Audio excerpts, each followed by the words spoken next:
Yeah, I mean, yeah, I try to, I try to like I said, it took me like, you know, I started taking some therapy and stuff like that. And I don't want to be mad and bitter about what someone else decides to do with their life. Cause I do, like I said, you know, I hold no one accountable. I don't hold Keisha and Pam nor Total nor Puff accountable for mine. So I just didn't like how she did it. You know what I'm saying? Like, and it just didn't really, it just don't add up. It just don't make sense. It just, like, so for me, I was just like, why are you doing this? Like, but she has the right to do whatever she wants. Yeah. I think when I spoke with Mike and Slim, I told him that I was a therapist, and Mike talked about how he had to go through therapy and stuff. And I think a lot of us don't understand what it is like being in the limelight like yourselves, and either being dropped or taking the adulation away, and how that affects your identity in a sense. Some have the family structure and a new sense of purpose that sort of bridges that, but others find it hard to settle and still need that. Were you able to talk that through, and in order to get the right type of balance so that it did not become an issue that has affected other people? Um, I don't want to say I always was in a space where I thought that through, where it didn't become an issue for other people.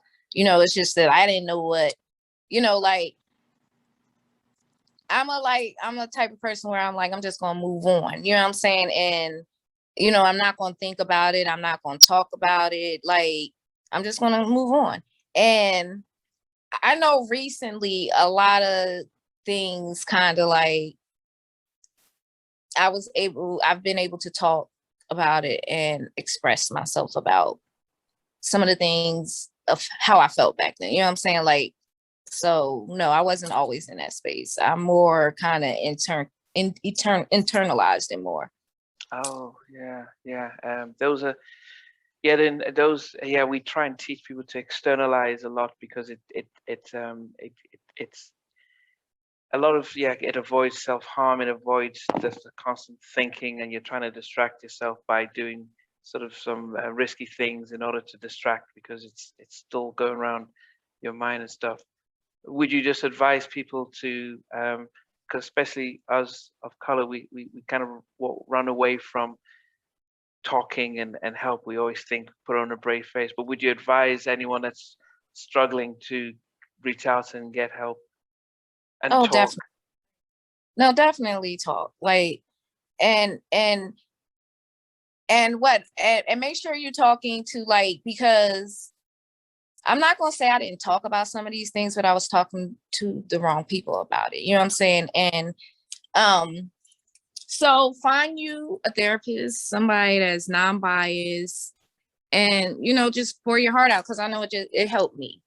It helped me. Like, and I definitely was one of those who grew up with a parent who told me to pray about everything, and that's what I and not that prayer does not fix things, but sometimes it's just saying things out loud and just kind of talking about it and kind of speaking to somebody that's, like I said, non-biased to you, your whole situation in your life, and just hearing a different perspective kind of makes you sit back and be like, oh, like, okay, like, it will be good.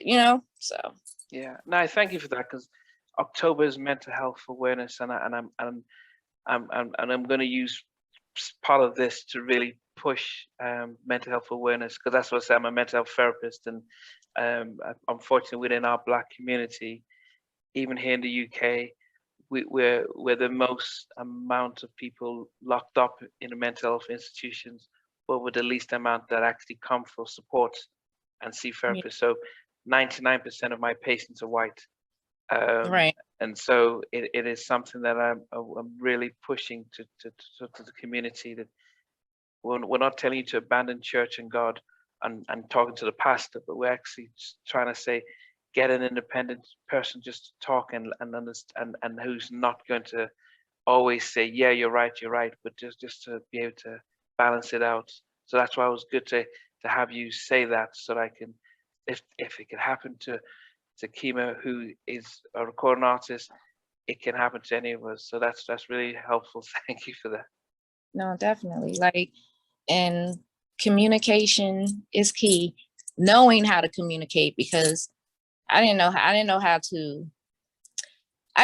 communicate. I didn't know how to like kind of like express myself or whatever, because like you say, you grow up in certain environments and you see certain things. And for me, communication always led to, like, I grew up with this, my dad was British, he was hot-headed, you know, like, so it was just like, to me, like, I never could really find my balance. It was either here or here. So I'm learning to be able to express myself, you know, without the emotions, or I'm learning to not react, because I was very reactive for a long time.